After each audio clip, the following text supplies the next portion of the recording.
Oke. Assalamualaikum warahmatullahi wabarakatuh. Waalaikumsalam warahmatullahi wabarakatuh.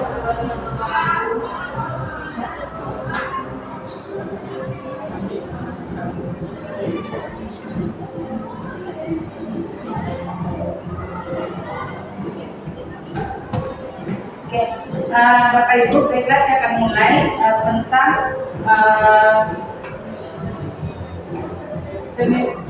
hasil membacakan hasil diskusi kami tentang pemimpin dalam pengelolaan sumber daya. Nah, di sini kami fokuskan ke dalam pemetaan aset yang kita punya di sekolah kita.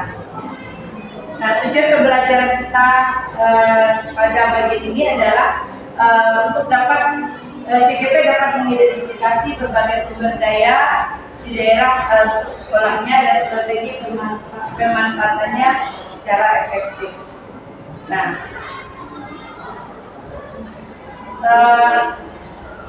ada 7 aset modal utama yang kita miliki di sekolah ini. Pertama yaitu modal manusia, modal finansial, modal lingkungan, modal fisik, modal agama dan budaya, modal politik, modal sosial. Nah, untuk modal manusia itu kita di sini punya guru. Nah, pertama sebelum guru ada kepala sekolah. Nah, di sini kita khususnya SMA 5 punya kepala sekolah yang merupakan tamatan S2, sehingga di sini kepala sekolah itu kita anggap sebagai SDM kita yang mempunyai edukasi ya yang lebih tinggi gitu. Kemudian dia juga berperan sebagai manajer, sebagai pemimpin, manajer dan sebagai penanggung jawab. Kemudian ada guru. Nah, guru sebagaimana kita ketahui ada beberapa guru kita yang tamatan S2 pendidikannya. Nah, kemudian juga ada S1. Kemudian dia memiliki sertifikasi pendidik usia produktif sebagai aset potensial untuk berdayakan menjadi garda terdepan dalam pendidikan. Nah, kemudian ada tenaga non kependidikan ya, yaitu seperti Pak Suryansa. Nah, di sini Pak Suryansa itu sebagai tenaga tas ya, yang berpotensi sebagai tenaga pendidikan secara maksimal untuk menunjang program sekolah. Kemudian ada komite sekolah, sebagaimana kita ketahui komite kita juga ada berasal dari berbagai disiplin ilmu, pekerjaan, dan latar belakang pendidikan.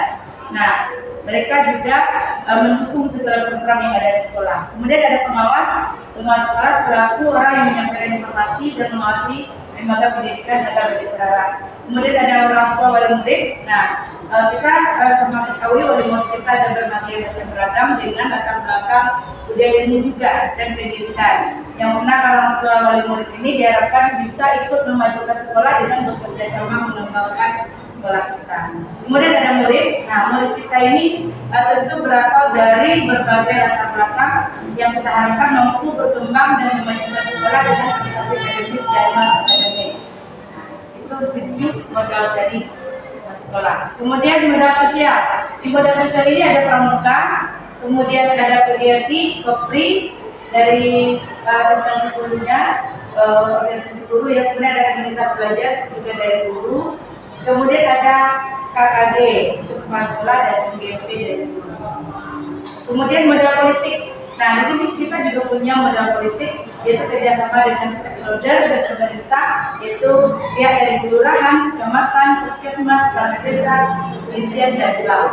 Kemudian juga ada menjadi kerjasama yang baik dengan stakeholder dan pemerintah sebagai pendukung program sekolah maupun narasumber. Nah, kemudian kita juga punya modal agama dan budaya. Nah, di sini modal agama kita punya kegiatan budi pekerti yang mana program sekolah menumbuhkan budaya positif yang kita harapkan ya dari murid kita, kemudian karakter yang baik bagi murid. Kemudian ada budaya 5S, yaitu program sekolah menumbuhkan budaya positif kepada semua warga sekolah. Dan ada juga berpantun ya, itu sesuai dengan ciri khas budaya Melayu kita. Jadi anak-anak ketika kita beracara mereka ada pelajaran pantun. Kemudian juga ada keberagaman agama dan tokoh agama. Kemudian modal fisik. Nah, sekolah kita termasuk yang paling beruntung dari sekolah lain karena kita punya semua, hampir sempurna. Ada aula yang sekarang kita hormati, ruang kelas yang sangat menyaman juga dan gunanya sangat banyak dibanding sekolah lain. Ada taman walaupun tidak terlalu ini, tapi kita punya ada kantin, toilet, lapangan, parkiran, perpustakaan, masjid dan musola. Kemudian untuk modal lingkungan alam. Nah, di sini kita dekat dengan laut, karena kita dekat dari Marina, dari 2012. Nah, itu hasil untuk menunjang pembelajaran sebagai tempat observasi alam.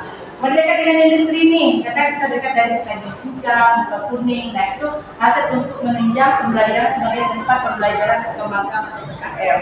Nah, dekat dengan pasar, itu untuk menunjang pembelajaran berbasis kegiatan kebutuhan sehari-hari. Nah, juga dekat dengan rumah sakit, puskesmas, sebagai hasil untuk menunjang kesehatan siswa, pertolongan waktu siswa yang mengalami kecelakaan.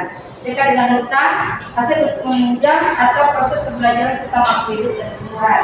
Kemudian dekat dengan pelabuhan domestik dan internasional, yaitu kita dekat dengan pelabuhan Sekupang dan pelabuhan Marina. Dekat dengan sarana ibadah, ya hasil atau potensi mengatasi kekurangan sarana ibadah di sekolah.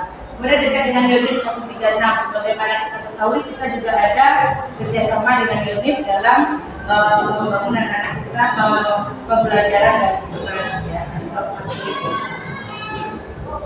nah, modal finansial, mohon maaf Pak Suryarsa, di sini saya hanya tahu adanya dana pos dengan dana kas kelas. Dana pos itu yang langsung dari pemerintah. Nah, dana kas kelas ini dimanfaatkan untuk biaya kebutuhan kelas dan sosial anak-anak. Kemudian juga ada aset potensial dibayarkan sebagai pengembangan municipal itu dari dana pos. Kemudian kesimpulannya,